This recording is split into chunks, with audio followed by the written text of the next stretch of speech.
మనం ఈరోజు 79వ స్వాతంత్ర దినోత్సవాన్ని ఎంతో ఘనంగా జరుపుకుంటున్నాం.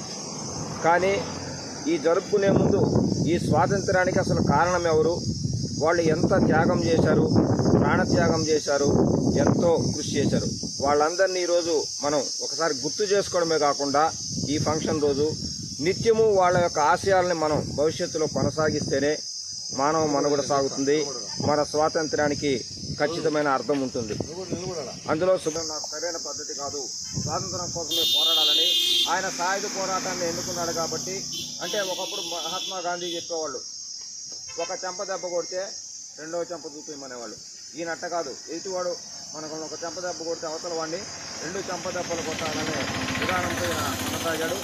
అందుకని ఈయన మనకు ఆజాద్ హిందూ ఫౌజ్ అనే ఒక సైన్యాన్ని కూడా సొంతంగా ఏర్పాటు చేసుకుని బ్రిటిష్ వాళ్ళపై అనేక పోరాటాలు చేశారు.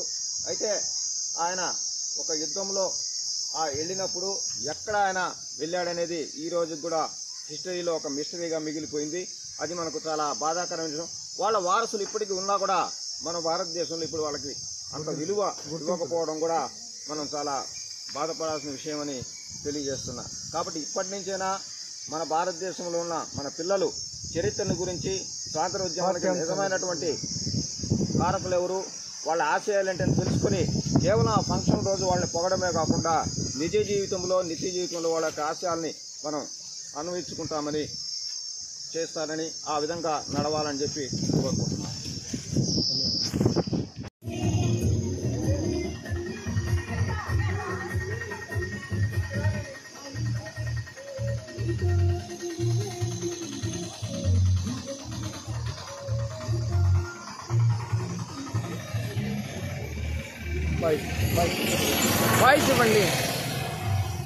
ఈరోజు రాజువారి చంద్రపాలెం గ్రామంలో 79వ స్వాతంత్ర దినోత్సవ వేడుకల్లో భాగంగా కావల్ నుంచి వచ్చినటువంటి హిందూ జాగృతి సేవా సంస్థ వారు ఒక ప్రతినిధులు రావడం జరిగింది.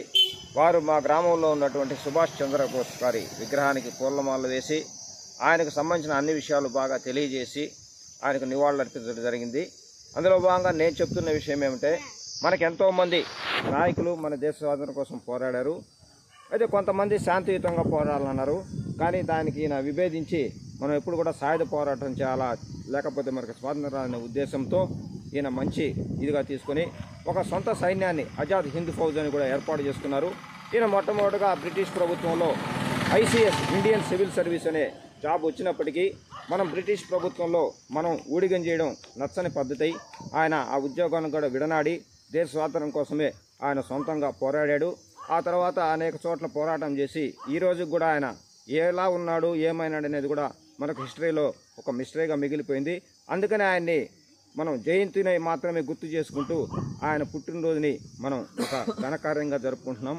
అదేవిధంగా స్వాతంత్రోత్సవంలో భాగంగా ఈరోజు స్వాతంత్ర దినోత్సవం వేడుకల్లో భాగంగా ఆయనకు కూడా మనం నివాళులు అర్పించడం జరిగింది. అన్ని ఊళ్ళో ఫోటో పెట్టమని చెప్పి ఇదే విధంగా ఇంత మారుమూల గ్రామంలో ఆయన విగ్రహం ఉండడం మనం ఎంతో గర్వించదగిన విషయం. ఇదే విధంగా ప్రతి ఒక్క పట్టణంలో, జిల్లా స్థాయిల్లో కూడా ఆయన యొక్క విగ్రహాలను ఏర్పాటు చేయడానికి అన్ని రంగాల్లో ఆయన ముందుండాలని చెప్పేసి మన ప్రభుత్వం దీనికి ముందు చొరవ తీసుకోవాలని చెప్పి కూడా నేను కోరుకుంటున్నాను. భవిష్యత్తులో విద్యార్థులందరూ కూడా ఆయన యొక్క ఆశయాలను గుర్తుపెట్టుకుని కేవలం ఆయన ఫంక్షన్ని జరుపుకోవడమే కాకుండా భవిష్యత్తులో ఆయన ఆశయాల్ని మనం కొనసాగించే విధంగా, మనం మంచి పోరాటం చేసే విధంగా ఉండాలని చెప్పేసి తెలియజేసుకుంటూ సెలవు తీసుకున్నాను. జై హింద్.